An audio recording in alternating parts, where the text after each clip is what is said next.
Creative world में आप सभी का स्वागत है। अब आते हैं मेंसुरेशन, मैथ के मेंसुरेशन। क्षेत्रमिति में टू डायमेंशनल फिगर हमने बता दिया था, उसमें बहुभुज बताया था, उसके अलावे वृत्त का बताया था। बहुभुज में त्रिभुज है और चतुर्भुज है, उसके अलावे बहुभुज पर भी हमने एक फोकस किया था।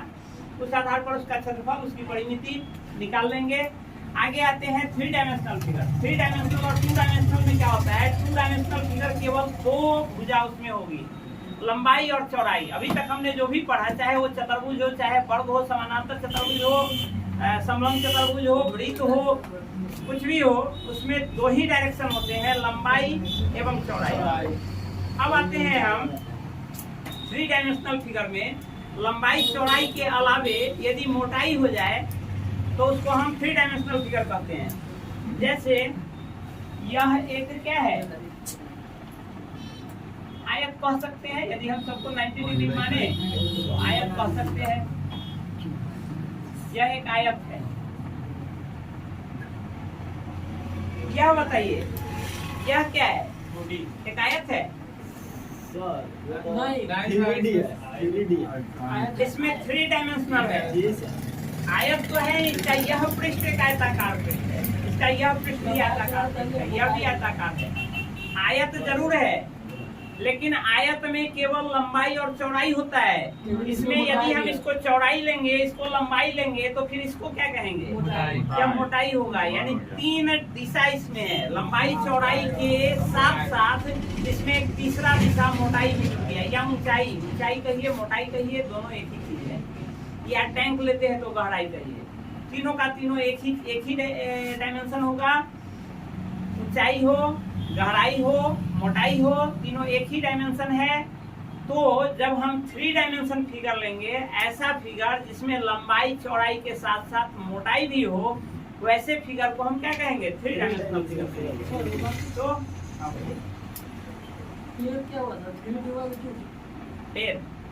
पेड़ में क्या है? लंबाई चौड़ाई है। मतलब लकड़ी जो खड़े मोटा वाला के साथ साथ उसमें मोटाई भी होता है। तीनों डायमेंशन है उसके।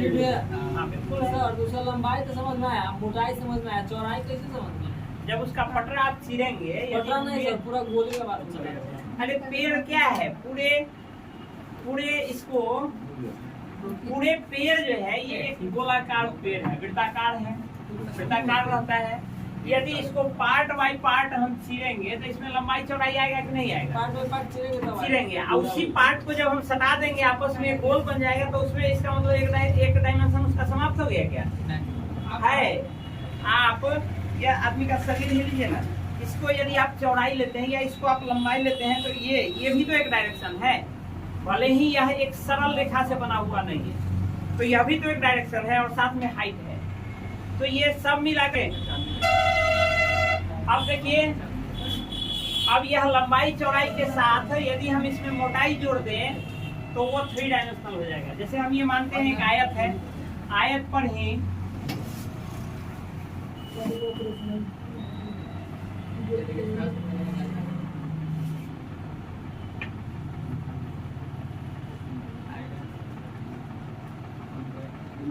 यह अब क्या हो गया? यह यदि हम लेंथ लेते हैं इसका और इसको ब्रेथ लेते हैं यदि इसका, तो ये आपका क्या हो गया? ये हाइट हो गया। तो लेंथ, ब्रेथ, हाइट। अब इसमें थ्री डायमेंशन हो गया। तो इस फिगर को हम क्या कहेंगे? थ्री डायमेंशनल फिगर कहेंगे। और जैसे आपने देखा था कि एक चतुर्भुज है, लेकिन उसके कई वर्गीकरण हो गए थे। यदि दोनों, उसमें दो ही डायरेक्शन होता था, दोनों डायरेक्शन यदि सेम है, दोनों भुजा की लंबाई, दोनों साइड यदि सेम है, तो हम उसको वर्ग कह देते थे। आमने सामने की भुजा यदि बराबर है तो उसको हम आयत कह देते थे। यदि वो केवल पैरेलल है, बराबर है, पैरेलल है, एंगल 90 नहीं है, तो उसको हम पैरेललोग्राम कह देते थे। उसी तरह से यहाँ भी फिगर्स का अलग अलग नाम है उसके साइज के आधार पर। इसमें थ्री साइड्स हुए, एक लंबाई, एक चौड़ाई और एक ऊंचाई।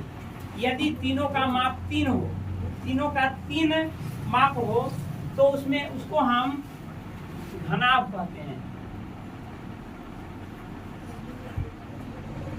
घनाभ कहते हैं। अर्थात 3 डायरेक्शन वाला फिगर, 3 डायमेंशनल फिगर जिसमें लंबाई, चौड़ाई एवं ऊंचाई की माप अलग अलग हो उसको हम घनाभ कहेंगे। लंबाई, चौड़ाई एवं ऊंचाई तीनों भिन्न हो मतलब अलग अलग हो, एक बराबर नहीं हो, असमान हो, उसको हम घनाभ कहेंगे। तीनों असमान हो या तीनों भिन्न हो उसको हम घनाभ कहेंगे। अब यहाँ कुछ क्वेश्चन अभी बेसिक है, कुछ क्वेश्चन यहाँ से बनता है। यह एक घनाभ है, यह एक घनाभ का उदाहरण है। इस घनाभ में कुल कितने सतह होते हैं? सतह, सरफेस। देखिए यह एक क्यूबॉइड है, इंग्लिश में इसको क्यूबॉइड कहते हैं।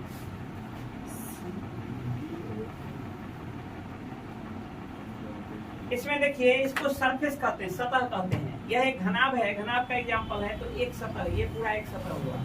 इसके जस्ट अपोजिट भी एक सतह होगा, 2। इसका यह भी सतह है, 3। तो इसका अपोजिट ये 4, ये 5 और ये 6। एक घनाभ यदि होगा तो उसके कुल 3 पेयर्स ऑफ सरफेसेज होंगे। 3 पेयर्स यानी 6 सतह, कुल 6 सतह। 3 पेयर्स इसलिए हमने कहा कि जितना इस सरफेस का एरिया होता है, सरफेस का हमेशा क्षेत्रफल होगा। ये यदि लंबाई है, ये चौड़ाई है, तो लेंथ इनटू ब्रेड्थ करेंगे तो इस क्षेत्रफल का एरिया निकल जाएगा। और जितना इस सरफेस का एरिया होगा उतना ही इसके अपोजिट सरफेस का एरिया होगा। इसीलिए हमने कहा 3 पेयर। ये दोनों क्या हुआ? एक पेयर हुआ। उसी ढंग से ये दोनों एक पेयर हुआ और ये दोनों क्या हुआ? एक पेयर हुआ। तो 6 सरफेसेज जो होते हैं, 6 सरफेसेज में कुल 3 पेयर्स होते हैं और 3 पेयर्स, 1 पेयर का वैल्यू 1 बराबर होगा यदि एरिया निकालेंगे तो। दूसरे पेयर का अलग होगा और तीसरे पेयर का अलग होगा। ये किसकी बात कर रहे हैं? हम घनाभ की बात कर रहे हैं।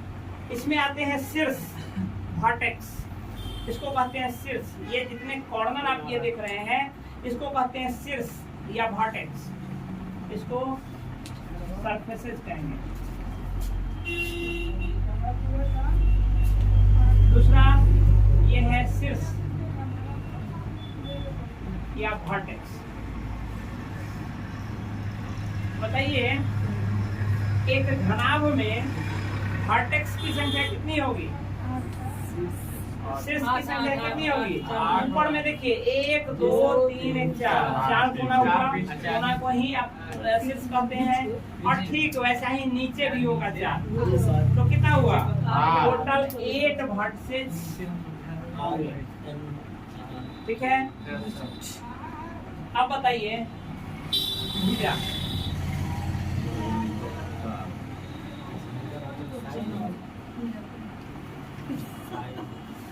साइड की संख्या हमको बताइए कितनी होगी?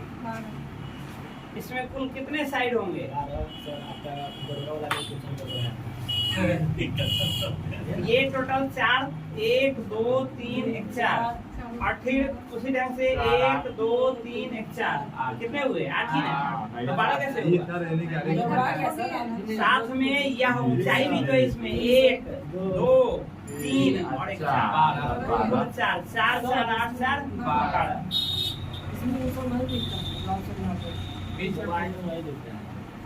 ये नहीं दिख रहा है। तो यह जो है कुल 12 भुजा होंगे, यानी एक घनाभ में कुल 6 सतह, 8 शीर्ष और 12 भुजा। इसमें अब जैसे हम वहां कर रहे थे, जैसे 2 डायमेंशनल फिगर था, वहां 2 चीज हम देख रहे थे, परिमिति और दूसरा क्षेत्रफल।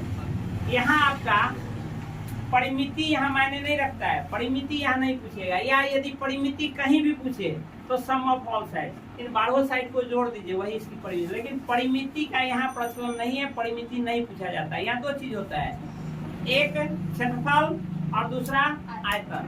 तो आप क्षेत्रफल जानते हैं, क्षेत्रफल जानते हैं। जैसा अभी हमने चर्चा भी किया कि क्षेत्रफल किसको कहते हैं? सतह का क्षेत्रफल होता है। जैसे यह सतह है, इसका यह सतह है, यह एक घनाभ, इसका घनाभ का एग्जाम्पल है। इसमें यह एक सतह है, तो इस सतह का क्षेत्रफल हमको निकालना होगा। तो इस सतह का क्षेत्रफल बराबर क्या होगा, आप पहले भी जानते हैं ये क्या है, ये एक आयताकार भुजा है। और आयत का क्षेत्रफल आप जानते हैं कि क्या होता है, लंबाई गुने चौड़ाई, लेंथ इनटू ब्रेथ बराबर एरिया ऑफ अ रेक्टेंगल या एरिया ऑफ अ स्क्वायर, कुछ भी।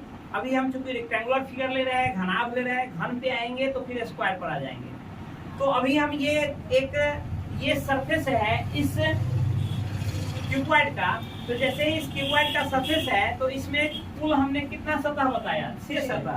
तो 6 सतह का क्षेत्रफल यदि हम अलग अलग निकाल लें और आपस में जोड़ दें तो वही क्षेत्रफल इस घनाभ का क्षेत्रफल होगा। क्योंकि यही एक घनाभ का एग्जाम्पल है। तो किसी भी घनाभ का या घन का क्षेत्रफल निकालना हो तो उसमें सभी सतहों का क्षेत्रफल निकाल कर और उसको आपस में जोड़ दें, वही उसका घनाभ का क्षेत्रफल होगा। तो हम जानते हैं कि यह इसका लंबाई, ये लंबाई मानते हैं L और ये मानते हैं ब्रेथ, तो इसका क्षेत्रफल क्या हो जाएगा L इंटू बी। तो यह लंबाई, यहाँ भी तो वही लंबाई, ये लंबाई था, ये हम लंबाई माने थे, ये L है। तो क्या इस सरफेस का जब हम इस सरफेस का निकालेंगे तो इसका एरिया क्या हुआ, L इंटू बी हुआ। और इस सरफेस का जब हम एरिया निकालेंगे तो क्या होगा, ये भी तो L इंटू बी होगा, क्योंकि इसका भी लंबाई तो वही है L और ये बी। तो 2 पेयर ऑफ, यानी टोटल कितने 3 पेयर्स बोले थे हमने इसमें, तो 2 पेयर का तो सेम होगा। तो L इंटू बी इंटू 2 कर देंगे या LB प्लस LB करेंगे तभी तो वही होगा, इसका LB या प्लस इसका LB, या फिर हम 2 इंटू L इंटू बी कर देंगे, बात तो बराबर होगा। तो जब हम घनाभ का क्षेत्रफल निकालने चलेंगे तो उस समय क्या होगा, क्षेत्रफल बराबर 6 सतहों के क्षेत्रफल का योग, 6 सतहों के क्षेत्रफल का योग बराबर, हम यहीं पर इसी फिगर का निकालते हैं। देखिए इस फिगर का निकालते हैं तो सबसे ऊपर वाला या सबसे नीचे वाला जहां हमने मार्क किया है उसी का सबसे नीचे पेंदी वाला मानिए ये घनाभ है, इसके पेंदी वाला हमने इसका हमने लेंथ माना है L, तो इसका क्या होगा L इंटू बी। जब इसका L इंटू बी हुआ तो ये टॉप जो है, ये टॉप जो देख रहे हैं, इस टॉप का भी क्या होगा plus L into B plus, ये 2 क्षेत्रफल हो गया। अब हम आते हैं इसका क्षेत्रफल और इसका क्षेत्रफल। इसमें देखिए यह क्या है, यह P है, L इसमें नहीं आया, L ये है, इसमें ये क्या है P है और ये क्या है H है। तो ये क्या होगा B इंटू H और ये भी क्या होगा B इंटू H, यानी 2 बार B इंटू H करेंगे, हम BH लिखे तब भी वही बात है, BH लिखे तब भी वही बात है। प्लस अब देखिए हमने ये लिख दिया, ये लिख दिया, ये लिख दिया, ये लिख दिया, अब बाकी कौन है ये और ये देखिए इसका क्षेत्रफल बराबर क्या होगा, ये हमने क्या माना है L माना है और ये क्या माना है H माना है, तो ये क्या होगा L इंटू H, ये क्षेत्रफल L इंटू H और ये क्षेत्रफल भी L इंटू H, तो प्लस LH और प्लस LH। यानी इसको यदि हम शॉर्ट करेंगे तो देखेंगे ये क्या हो गया, ये भी 2 है, ये भी 2 है, ये भी 2 है, सब में से 2 कॉमन आ जाएगा, सब में से 2 कॉमन आ जाएगा तो 2 को बाहर ले लेते हैं। अब क्या बचा LB plus PH plus LH, यही आपके घनाभ का फॉर्मूला होता है। घनाभ का क्षेत्रफल, घनाभ के संपूर्ण पृष्ठ का क्षेत्रफल, इसको कहते हैं घनाभ के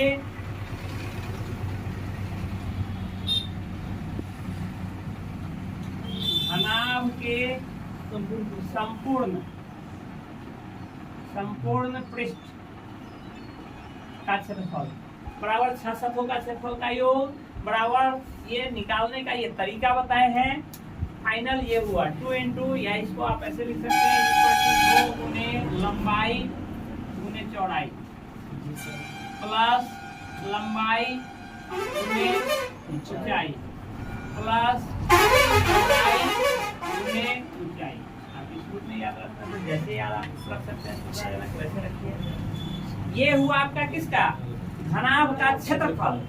अब आते हैं, हमने जैसा बताया कि घनाभ है तो घनाभ में 2 चीज होगा, एक क्षेत्रफल और दूसरा उसका आयतन।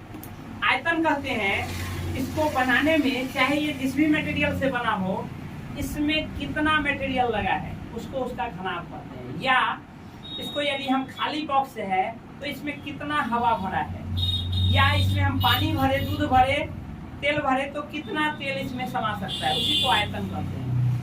या ये सॉलिड है तो इसमें इसको बनाने में कितना मटेरियल लगा है, उसी को हम उसका आयतन कहते हैं। तो आयतन को इंग्लिश में वॉल्यूम कहते हैं। आयतन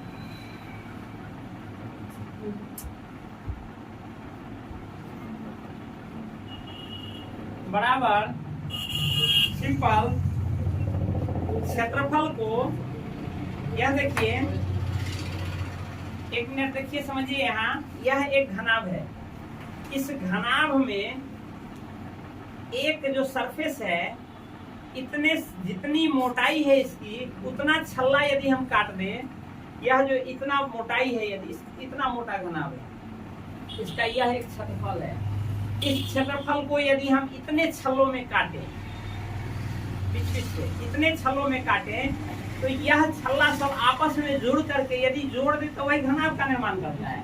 और यदि सबको छिटका दे बिल्कुल मिनिमम मोटाई न के बराबर, हालांकि न के बराबर वास्तविक जीवन में मोटाई नहीं हो सकता है, लेकिन हम मानते हैं कि मोटाई नगण्य है, तो वह एक क्या है, वह एक आयत है। और बहुत सारे आयत को एक साथ एक जगह जोड़ दिए, असंख्य आयतों को एक साथ जोड़ दिए, तो वही ना मोटा हो गया। अब एक पेज की मोटाई यदि हम नगण्य माने, एक कॉपी है, कॉपी के एक पेज की मोटाई नगण्य माने, हालांकि व्यवहारिक जीवन में ये संभव नहीं है, इन सारे पेजों को जोड़कर यदि हजारों लाखों पेज को जोड़ देते, इतना मोटा बंडल बन जाता है। तो अब क्या है, इसमें यदि हम इस मोटाई को नगण्य माने तो इसमें लंबाई और चौड़ाई है मात्र, लेकिन जब लाखों पेजों को एक बार जोड़ देते हैं तो उसमें ऊंचाई भी शामिल हो जाता है। तो वही मेरा कहना है कि यह आयतन जो होता है उसी से मिलके बनता है। क्षेत्रफल में हम जानते हैं कि यदि मोटाई नहीं हो तो उस क्षेत्र का क्षेत्रफल होता है। क्षेत्रफल बराबर क्या होता है, लंबाई गुने चौड़ाई। और अनेक पेजों को जोड़ दिए तो उसमें ऊंचाई भी बन गया। तो क्षेत्रफल में अनेक पेजों के जोड़ने से क्या होता है, हाइट जुड़ जाता है, उसमें हाइटेनस उसमें बढ़ जाता है।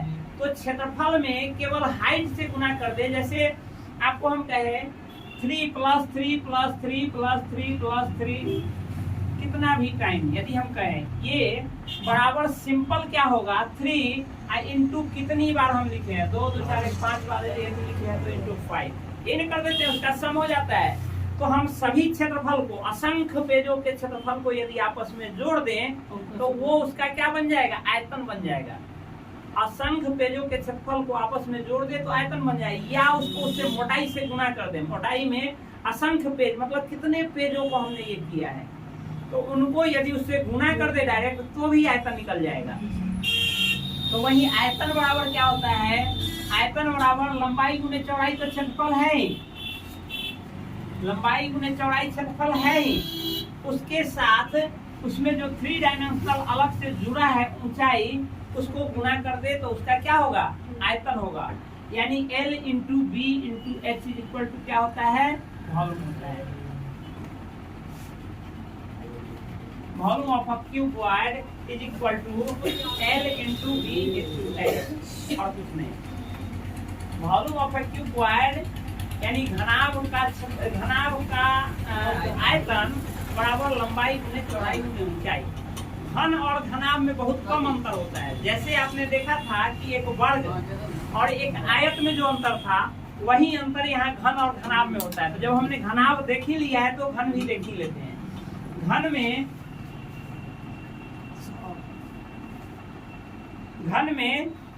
घन में बहुत छोटा सा है। घन में जैसे आपने देखा यहाँ लंबाई अलग है, चौड़ाई अलग है, ऊंचाई अलग है। हमने लिखा है कि घनाभ